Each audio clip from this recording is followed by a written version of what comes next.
Social control theory stands as one of the most influential frameworks in modern criminology, fundamentally reshaping how we understand why people commit crimes and what prevents them from doing so.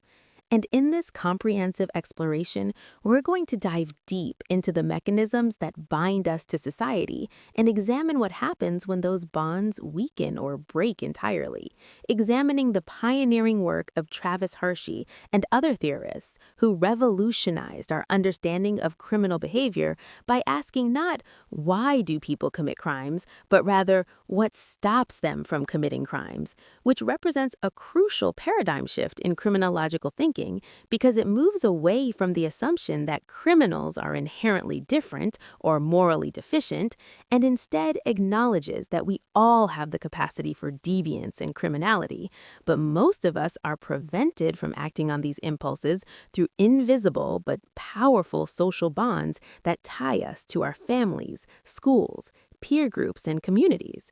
To truly understand social control theory, we must first recognize that it emerged during the 1960s as a counter-narrative to strain theory and other criminological perspectives that suggested crime resulted from negative pressures or blocked opportunities. And Travis Hershey's seminal work, Causes of Delinquency, published in 1969, introduced what he called the bond theory, proposing that delinquency results not from strain or pressure, but from the absence or weakness of social bonds that normally constrain people toward conformity. And this revolutionary idea suggests that delinquency is not something that requires special motivation or pathology, but rather is the natural outcome when controls are absent, much like water naturally flows downhill without needing a special reason to do so.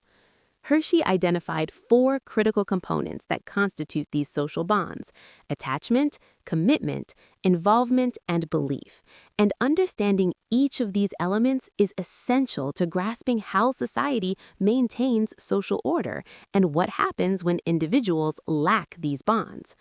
Attachment refers to our emotional connections to other people, and this is perhaps the most fundamental bond because it operates through our affection and respect for others and our desire to maintain their approval. And when a person has strong attachments to their parents, teachers, or mentors, they develop an internalized fear of disappointing these individuals and consequently are less likely to engage in behavior that would violate their expectations. For example, a teenager with a strong attachment to their parents might refrain from shoplifting, not because they fear legal punishment, but because they fear the disappointment and emotional pain they would cause their parents if discovered. And conversely, a youth who feels alienated from their family and has weak attachments to authority figures lacks this internal brake on their behavior and may find it easier to deviate from conventional norms.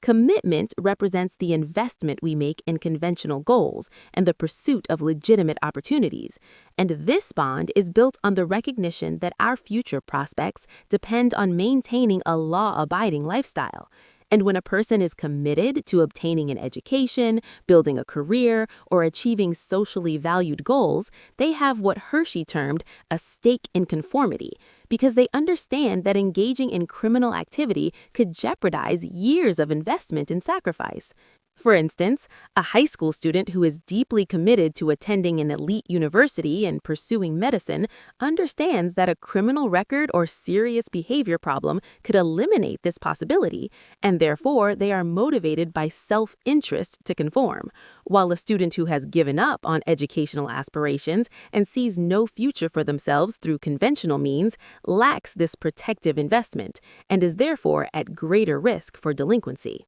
Involvement refers to our participation in conventional activities, and this bond operates through simple temporal economics. The more time and energy we devote to school, sports, clubs, family activities, and other legitimate pursuits, the less time and opportunity we have to engage in criminal activities. And Hershey observed that delinquency often emerges from idleness and lack of structure, so that a person who spends their evenings doing homework, attending practice for their sport, volunteering, or working a part-time job is simply less available for criminal opportunities. And furthermore, involvement in conventional activities provides supervision and increases the likelihood of detection, which itself serves as a deterrent. For example, a young person enrolled in an after-school program with structured activities, adult mentors, and peer groups oriented toward conventional goals has far fewer opportunities and occasions to commit crimes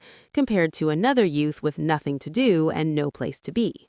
Belief refers to our acceptance of the moral validity of the law and conventional norms, and this bond is perhaps the most ideological because it concerns whether we internalize society's values and rules as legitimate and right. And when a person believes that laws are fair, that authority figures are legitimate, and that conventional morality is valid, they are more likely to conform even when they could commit crimes without detection. For example, someone who fundamentally believes that theft is wrong and that property rights deserve moral respect will refrain from shoplifting regardless of the likelihood of being caught, while someone who views laws as arbitrary impositions by a corrupt system may feel fewer qualms about breaking them. And research has shown that communities with lower crime rates often feature residents who share strong collective beliefs in the justice system and conventional morality.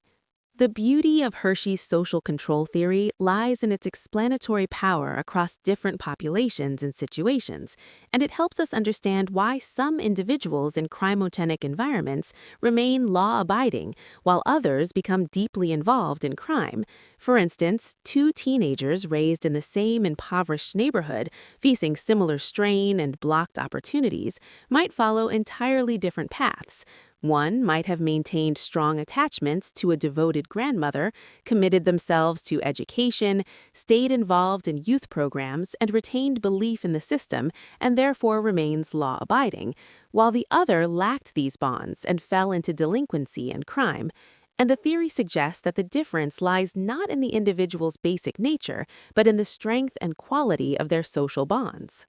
Since Hershey's foundational work, social control theory has evolved and expanded, with subsequent theorists developing related concepts such as general strain theory integration and social bonding in digital environments. And contemporary criminologists have tested these theories across diverse populations and contexts, finding strong empirical support for the core propositions that strong social bonds inhibit delinquency, and that the breakdown of these bonds is associated with increased criminal behavior. And modern applications include intervention programs designed to strengthen social bonds through mentorship initiatives, after-school programs, family strengthening services, and community engagement efforts that all work on the fundamental principle that reconnecting individuals to society through enhanced bonds is more effective than punishment alone. The implications of social control theory extend far beyond academic criminology into practical crime prevention strategies, and it suggests that the most effective approaches to reducing crime are not necessarily those that increase punishment, but rather those that build and maintain social bonds. And this might explain why communities with strong social cohesion, active neighborhood associations, engaged schools, and vibrant family structures consistently report lower crime rates than those characterized by social fragmentation and breakdown. And it indicates that addressing root causes of crime might be less about changing individual criminals and more about ensuring that all community members remain integrated and bonded to conventional society. In conclusion, social control theory represents a fundamental insight into human behavior and social order, that crime is prevented not through our fear of punishment or our lack of motivation to deviate, but through the invisible bonds that connect us to other people, to legitimate pursuits, and to shared values and beliefs. And understanding this theory deepens our compassion for those caught in crime cycles, while clarifying how society can most effectively prevent crime, not through prisons and punishment alone, but through sustained investment in families, schools, communities, and opportunities that keep people bonded to conventional society. And as we continue to grapple with crime in our communities, social control theory offers us a profound lens through which to understand the problem and a roadmap toward genuine solutions built on strengthening the social fabric that binds us all together.